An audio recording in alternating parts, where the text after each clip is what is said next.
Can you hear that call to adventure? Can you really call it an adventure if you don't get lost?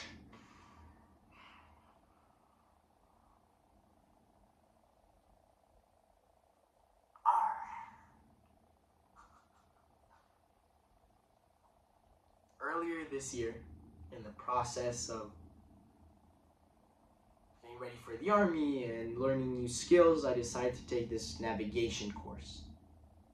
During the week, you studied, you learned the terrain, you learned the map, and at the end of the week, at night, you would go navigate in the forest.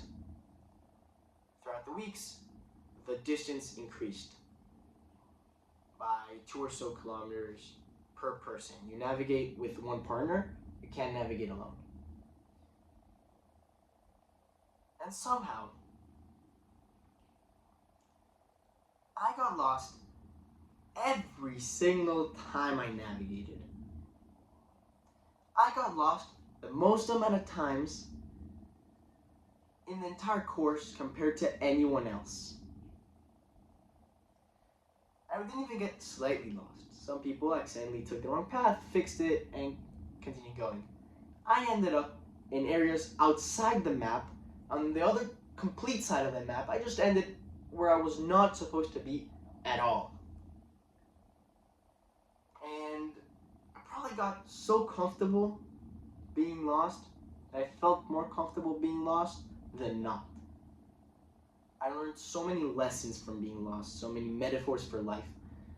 Maybe all the other people in this course knew how to navigate better than I did, but I think I'm probably a contender for the ones who learned the most for life during this navigation course. So as I said, I learned many lessons. And the first lesson I learned is, as Seneca famously said, if a man knows not to which port he sails, no wind is favorable. Which basically means that you need to have a map for life. And that map is your goal, who you want to be as a person, and where you want to go to. What are your values? This is what your map needs to consist of. If you don't have this map, if you don't have a goal, you don't know exactly where you're going to, it's really easy to get sidetracked, get distracted, and focus on the little things that don't push you in the right direction. You need to have a map. And lesson 2 is utilizing that map.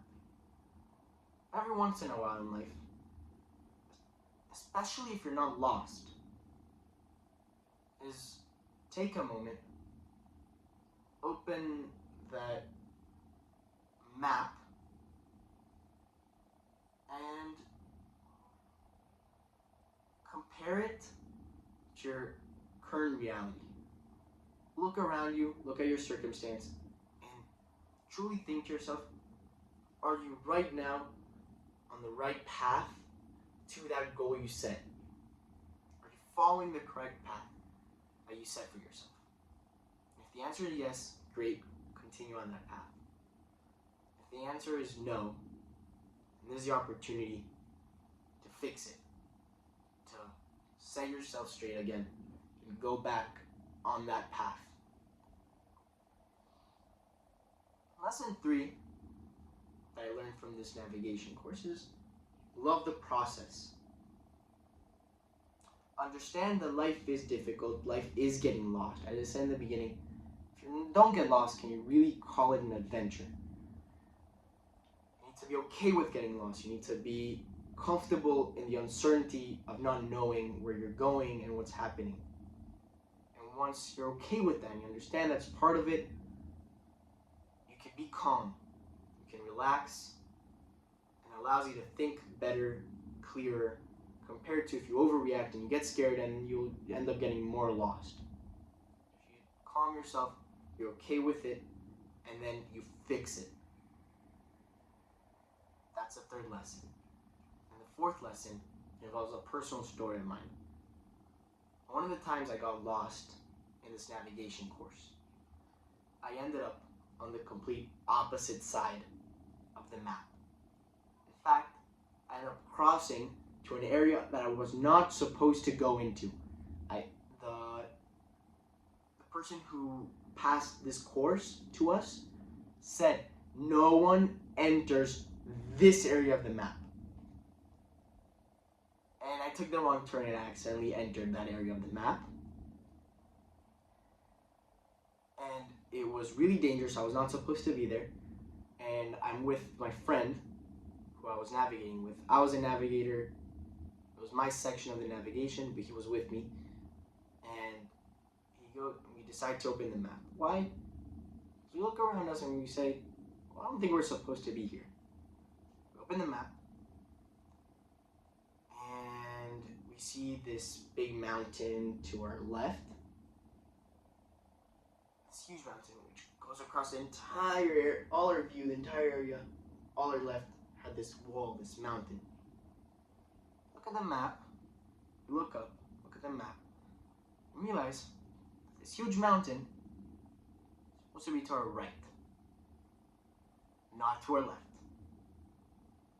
And my friend looks at me and says, Ethan, we need to cross the mountain. And I go, no, we don't. Nathan, I think we're crossing the mountain. No, we're not. 5 minutes later, we're in the middle of the process of climbing this mountain.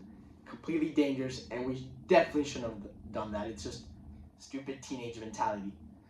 But it's a fun story, and nothing ended up going wrong. But that mountain didn't have a set path. It was just terrain. It wasn't the path that everyone takes. In fact, I doubt that anyone ever walked through that area before. But that's part of it. You can choose two roads in life. The road people set for you, the road people expect from you, and the road everyone else takes. Or as they say, the path less traveled by, the road less traveled by. It's the road you decide for yourself. It's the path you make for yourself. And that path is the path that you end up getting the most reward. It's scary, it's uncertain, but it has the most reward. The most meaningful path is the one you create for yourself. Walk your path. Make a map. Look at the map. And be comfortable. Mwah.